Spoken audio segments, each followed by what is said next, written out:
నమస్తే అంకుల్. నమస్తే. ఎక్కడ ఉంటారు మీరు? సాయిబాబా నగర్ అండి. సాయిబాబా నగర్. ఓకే, పార్లమెంట్ ఎన్నికలు రాబోతున్నాయి కదా, మల్కాజిగిరి కిందకి వస్తుంది మీ పార్లమెంటు. బీజేపీ నుండి చూసుకుంటే ఈటెల రాజేందర్ వస్తుండు మల్కాజిగిరిలో, కాంగ్రెస్ నుండి చూసుకుంటే సునీత మహేందర్ రెడ్డి వస్తుంది, అలాగే బీఆర్ఎస్ నుండి చూసుకుంటే రాగి లక్ష్మారెడ్డి వస్తుంది. ఈ ముగ్గురిట్లలో ఎవరు గెలిచే అవకాశం ఎక్కువ ఉంది? ఎందుకు గెలుస్తారు? ఈటెల రాజేందర్ గారికి ఎక్కువ అవకాశం ఉన్నాయండి. ఎందుకు?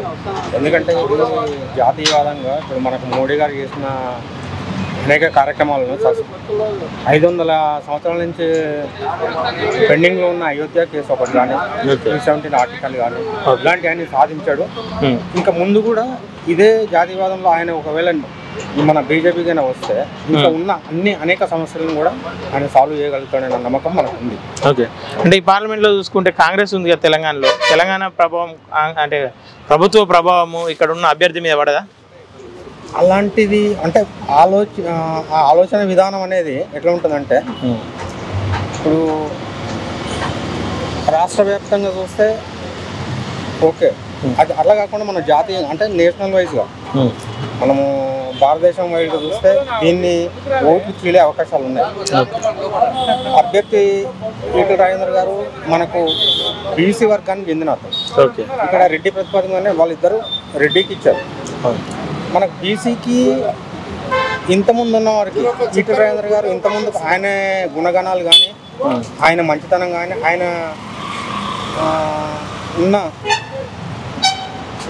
హెల్పింగ్ నేచర్ మన బీసీ వారికి అంటే ఇంతకుముందు ఉన్న టీఆర్ఎస్ గవర్నమెంట్లో ఆయన ఎదిరించిండు కాబట్టి ఆయన పక్కకు పెట్టేసేసి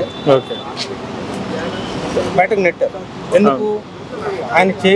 వాళ్ళు చేసే పనులని ఆయన ఎదిరించగలిగాడు. అంటే మనకు బీదరికానికి కానీ బీసీ వర్గానికి కానీ ఎలాంటికి సహాయ సహకారాలు చేయట్లేదు.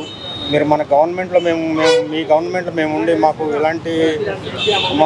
మాట్లాడే అవకాశాలు కూడా ఇవ్వట్లేదు అని తిరుగుబాటుతో బయటకు రాగలిగింది. అయినా కానీ గుండె నింపడంతో హుజూర్ నగర్ నుంచి ఆయన పోటీ చేసి కూడా ఆయన సత్తా చూపిస్తున్నాడు.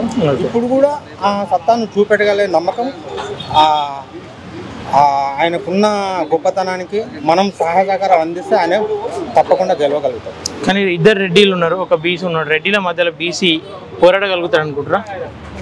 అది ఎందుకంటే మన బీసీ ఐక్యత అనేది ఇక్కడ కంపల్సరీ అవసరం. ఓకే, మనం బీసీ ఐక్యత అనేది కంపల్సరీ అవసరం పడుతుంది కాబట్టి మనం మన వంతు సహాయ సహకారాలు ఆయన అందించేసి ఆయనకు గెలిపించుకునే అవకాశాలు ఆయన కూడా మనం ఇవ్వాలి. ఓకే, కానీ కాంగ్రెస్ ప్రభుత్వం ఎఫెక్ట్ ఏం చూపించదంట. మనం అటు బీఆర్ఎస్ నుండి 3 ఎమ్మెల్యేలు బీఆర్ఎస్ నుండి ఉన్నారు, దాదాపుగా 4 ముఖ్యమైన వాళ్ళు 3 ఉన్నారు. మల్లారెడ్డి ఫ్యామిలీ కావచ్చు, వివేక్ కావచ్చు, వీళ్ళంతా అట్లా వాళ్ళ ప్రభావం వల్ల బీఆర్ఎస్కు మేలు జరిగే అవకాశం లేదా? ఒకటి ఏంటంటే ఈ మధ్యకాలంలో అయోధ్యది ఇష్యూ జనాల్లో బాగా పాటుకపోయింది. రామ మందిరాన్ని మన హిందుత్వానికి, మన హిందూ భారతదేశం హిందుత్వాన్ని మనం కాపాడుకోవాలి. దాన్ని కాపాడుకోవాలంటే సెంట్రల్లో బీజేపీ రావాలి. అది రాగలిగితే కానీ మన హిందూ ధర్మాన్ని మనం కాపాడుకొని మన మనుగడిని మనం కాపాడుకోవాలంటే కంపల్సరీ మనం బీజేపీ సపోర్ట్ చేయాలి. ఫైనల్గా ఎవరు గెలుస్తారు?